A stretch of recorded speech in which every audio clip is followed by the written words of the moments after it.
And then they said, you don't have to be called Adam to work here, but it helps. Very good. Absolutely classic. I see what you did there. Very good. Hello there, I'm Adam from WhatCulture, and I'm joined by Adam. And Adam. from WhatCulture. Yes, the AWO have taken over, and we are here to do the star ratings for every match at WWE Fastlane. Forget what good old Uncle Dave Meltzer has to say, because if we're honest, it doesn't really matter. And if you've got a problem with that, Dave, you can come and have a word with me, the 3-time WhatCulture champion. And despite how ripped you are, you're gonna realise your arms are too short to box with God.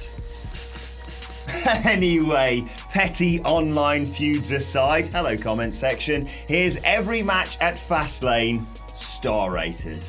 So the first match of the night was Shinsuke Nakamura versus Rusev, the man who's going to main event WrestleMania against this guy who sells a lot of t-shirts and gets chants when he's not even on the card. Not the best way to build your main event talent, but I tell you what, despite the fact it was daylight savings in America, it was still Rusev Day. And you know what? The two of them had a surprisingly good match, considering it was built on basically, you kicked my friend in the throat and now he can't sing. And it got me really excited for Shinsuke Nakamura at WrestleMania. It was generally a really well-paced match. They told a great story. And you know what? For that split second, I genuinely thought maybe Rusev was going to pin the guy who won the Royal Rumble when he hit Nakamura with that Machka kick, and Nakamura proceeded to face-plant the mat. Ouch. But in the end, Nakamura backed out of the accolade, hit Rusev with a running knee to the back of the head, and then set up for his brilliant Kinshasa for the 1, 2, 3. So Shinsuke heads to WrestleMania with a load of momentum and the knowledge that he has an excellent singing voice too. Who knew that last week? And as for Rusev, well, who knows really? But after this performance and what he's been doing for the last few months, please WWE, please just do something good with him at WrestleMania, because otherwise you're going to get a lot of Rusev Day chants. And let's be honest, Rusev and Aiden English deserve it. But all in all, this match, for something that was basically just created on Tuesday, was surprisingly good. 3 stars. Now, maybe we weren't paying tons of attention to this match. I appreciate we had a stream to run, etc. But ultimately, this one felt like just felt like a slow-paced match. It felt like a bit of a nothing match. It felt like two guys who are exceptionally good in the ring. I mean, there's no argument here. Their in-ring work was solid. You can't argue with that. But it just didn't feel like there was a great deal happening. And then all of a sudden, out of nowhere, pun intended, this one turned into something quite interesting, actually. So we've had a match where not a great deal has happened. All of a sudden, we find our beloved champion, Bobby Roode, is on the turnbuckle. He goes to do a diving something or other off the top turnbuckle and gets RKO'd right out of his title. Randy Orton wins his first ever United States Championship, but despite Randy Orton's monumental feat, we had a little bit of interference. Thank you very much, Scott K from Twitter, for that one, and he came down to the ring to spoil the party. However, didn't quite go down the way you would imagine. Jinder Mahal came wandering down to the ring. He beat up Orton, but then very quickly Bobby Roode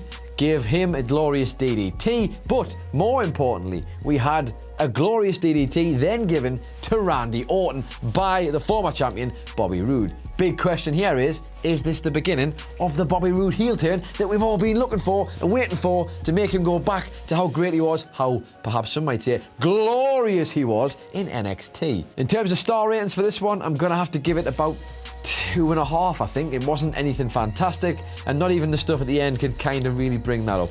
And then, shock, bloody horror, please excuse my croaky throat, we got a multi-woman tag match on a SmackDown branded event. I'm actually going to take these sunglasses off for this, because I just want you to see how at, I think, what is it, like 5 o'clock in the morning, how bloody tired we all are, bringing you the content. Yeah, we got exactly what we expected from this match, didn't we? 4 completely directionless women going precisely nowhere, both in the match and on SmackDown in general, you have to say. You've got 3 former women's champions, 3 of the most recent former women's champions, and the current holder of the Money in the Bank briefcase. They should all be doing something. They should all be involved in something centered around the title picture, and not one of them is. Like, you can't see, even though she won this match, technically she got the fall, she came out of it looking the strongest, you still can't see any realistic moment for Carmella to cash in. Should have been at the end of the next match, we'll get to that in a moment. Should have been then, but she didn't. She comes out looking strong, she pins Becky, Natalya and Naomi do nothing of worth, or of particular note. It was as close to a waste of time as we got on the show. It genuinely was the worst match. It was the worst match. And I'd always try and stick up for the women's matches because I think they get judged a lot more harshly than the men's. But you can't hear. They had some nice bits, I guess. Becky Lynch, dear God girl, what are you doing to me with that outfit? But there was nothing really to write home about. It was objectively quite a bad match, which served no real purpose. So, thusly, we are giving it 1.5 stars. That's it. And that half is pretty much for Becky Lynch.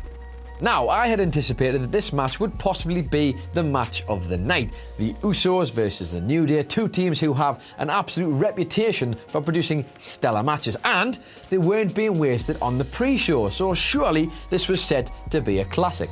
What we actually got though was a little bit different. Now, myself and the rest of my AWO brethren, while we were watching the live stream, AWO for life, baby, we thought that the USOS were going to get the win. That said though, none of us really predicted it was going to go down the way that it did. After about 5 minutes of the USOS and the New Day battling it out in a kind of back and forward match, everybody ended up on the outside. I think the USOS had dived out and jumped into all 3 members of the New Day, and all of a sudden the Titantron hits, and you know we got some shenanigans coming. Oh, how we do love some shenanigans in WWE. And who was coming down the ramp? It wasn't just anybody, it was the Burgundy Boys, the Hammer Holders, it was the bloody Bludgeon Brothers. And in no uncertain terms, absolutely beat the living piss out of everybody in sight. They demolished the USOS, they demolished the New Day to the point where Xavier Woods had thoracic contusions on his spine after getting slammed on the steel steps by the Bludgeon Brothers. Side note, Baron Corbin got aired on the steps, but he's absolutely fine, but never mind. Ultimately though, it looks like this could be leading to a triple threat tag team match at WrestleMania between the New Day, the USOS and the Bludgeon Brothers,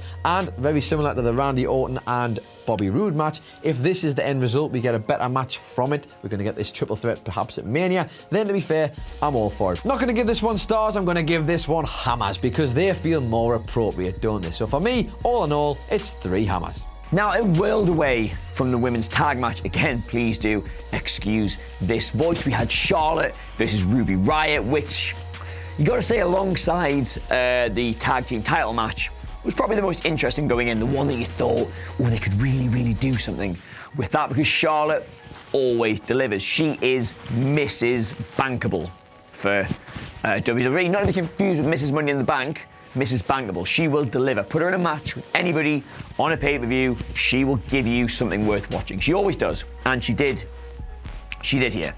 Not all of her own, of course. Ruby Riott was excellent. We know from her time in NXT and the little snippets we've seen of her on the main roster that she is great. She's always worth watching. She is not somebody they're going to put the title on. She's not somebody they're going to pin a lot of expectations on, but nonetheless, she's really bloody good, in my opinion, and we got a match that kind of fitted with that. There were some really nice spots in it, like they'd flip round the back and then flip forward onto the turnbuckle, which could have, you know, really Cesaro'd her. That was really nice. Some of the bits outside were good. The little subplot with Becky and Naomi coming down and getting sent to the back, and then the Riot Squad coming down and getting sent to the back. That was all really nice. The match held your attention. It captivated you. I don't think any of us thought Ruby Riott was going to win. Ruby Riott. I don't think Jonathan Watt. I don't think any of us thought Ruby Riott was going to win, but nonetheless, it was still a very interesting match. And did I fall for any of the pins? I didn't. No, it was always going to be Charlotte because we know that they're doing Charlotte versus Asuka, but the match in of itself was really fine, perfectly pitched. Charlotte comes out looking like a great champion because she's beaten somebody who she helped make look strong in the match. Ruby Riott looks stronger even though she lost as a result of that match, and thus because Charlotte beat her, Charlotte looks stronger, which they absolutely bloody needed to do, didn't they? For what happened next, we are getting Charlotte versus Asuka, and Charlotte, as a result of this match, looks strong enough that you really, really, really want to see that. 3 stars.